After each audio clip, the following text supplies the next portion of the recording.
Imagine कीजिए ये bag आपकी बॉडी है और ये जो कंचे हैं ये आपके बॉडी में जान। जब तक ये जान आपकी बॉडी में है तब तक आप जिंदा हैं, लेकिन समय के साथ साथ बॉडी में कई बार बीमारी आ जाती है और कई बार बीमारी इतनी बड़ी हो जाती है जिससे जान निकलने का खतरा बन जाता है। ऐसे में आप ट्रीटमेंट कराते हैं, इलाज कराते हैं, उस बीमारी को ख़त्म करने के लिए रिपेयर कराते हैं। और कई बार आप देखते हैं कि इलाज के बावजूद भी पेशेंट की जान चली गई, बल्कि इलाज के दौरान ही पेशेंट की जान चली गई।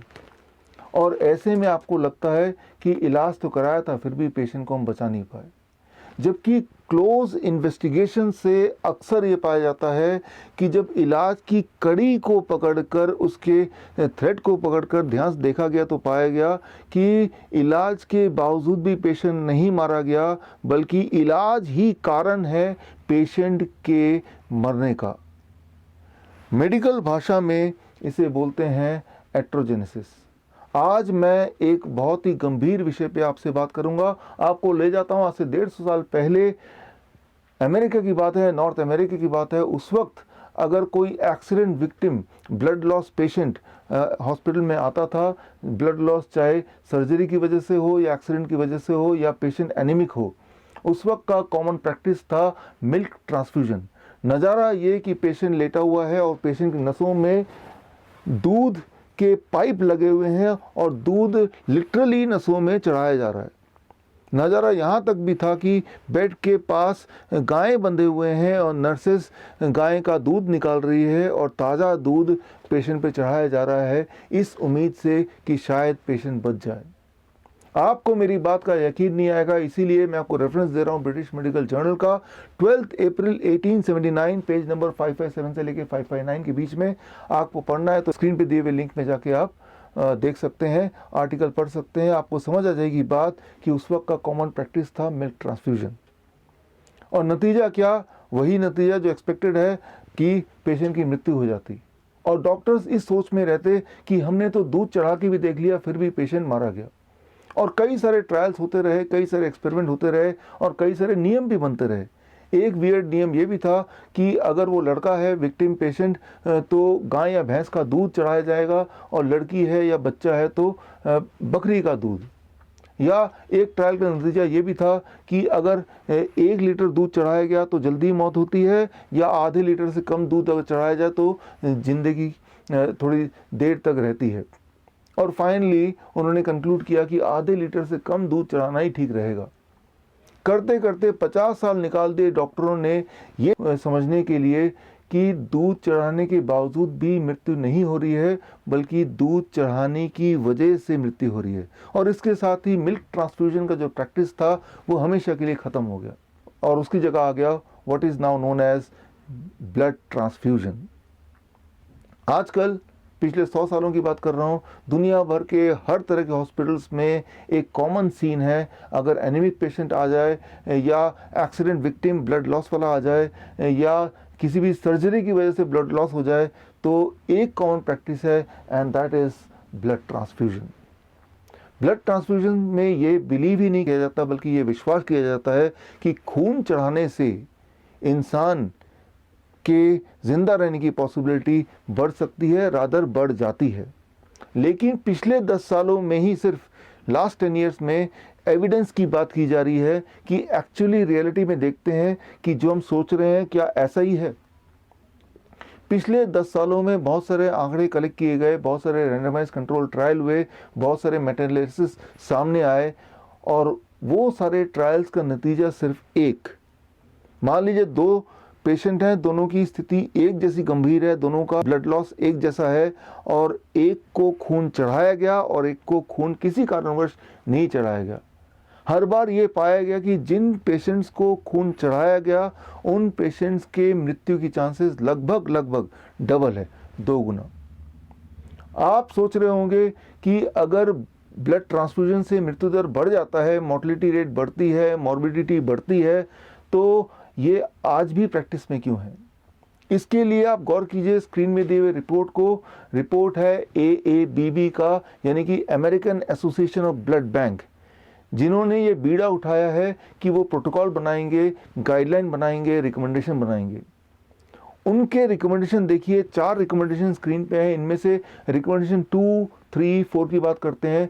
इन तीनों रिकमेंडेशन के लास्ट लाइन को देखिए, मैंने हाईलाइट किया है। लास्ट लाइन क्या है? Weak evidences, weak recommendation, uncertain recommendation, low quality evidences, very low quality evidences. बोलने का मतलब ये है, उन्होंने प्रोटोकॉल तो बना दिया, नियम बना दिया, गाइडलाइन बना दिया, लेकिन बोलना वो चाह रहे हैं इस गाइडलाइन के लिए सबूत कोई ठोस नहीं है, बल्कि सबूत ही नहीं है। सिर्फ रिकमेंडेशन 1 के नीचे लास्ट लाइन पे लिखा है स्ट्रॉन्ग रिकमेंडेशन, स्ट्रॉन्ग एविडेंसेस। और रिकमेंडेशन 1 क्या है? वो सिर्फ इतना है कि अगर 2 तरह के पेशेंट को कंपेयर करते हैं, एक पेशेंट वो जिसका HB 8 है, दूसरा पेशेंट वो जिसका 10 है, दोनों में से किसको ब्लड ट्रांसफ्यूजन करने से फिर भी कंपैरेटिवली जिंदा रहने की पॉसिबिलिटी ज़्यादा है। देखिए, ये कंपैरिजन कुछ वैसा ही होगा जैसा मिल्क ट्रांसफ्यूजन वाले ज़माने में कंपैरिजन किया गया कि 1 लीटर दूध या आधा लीटर दूध। जबकि सच्चाई तो ये है कि अगर कंपैरिजन करना ही है तो blood transfusion versus no blood transfusion. और इस तरह के ट्रायल्स तो पिछले 10 साल में ही हुए, और हर ट्रायल का नतीजा बिल्कुल साफ कि ब्लड ट्रांसफ्यूजन से मृत्यु होती है। यहाँ एक बात आपको समझना होगा, चाहे वो ब्लड ट्रांसफ्यूजन हो, चाहे वो मिल्क ट्रांसफ्यूजन हो, जब भी कोई भी लिक्विड, वो लिक्विड खून हो सकता है, वो लिक्विड दूध हो सकता है, वो लिक्विड इवन सलाइन हो सकता है, जब भी कोई भी लिक्विड नसों के माध्यम से आपकी बॉडी के अंदर जाता है, तब उस वक्त आपके बॉडी में कुछ हलचल होती है। पहली बात जिसे कहते हैं मेडिकल भाषा में ट्राली। ट्राली मतलब transfusion related acute lungs injury, यानी कि लंग्स पर दबाव पड़ता है, लंग्स काम करना बंद कर देती है, इंसान की मृत्यु हो जाती है।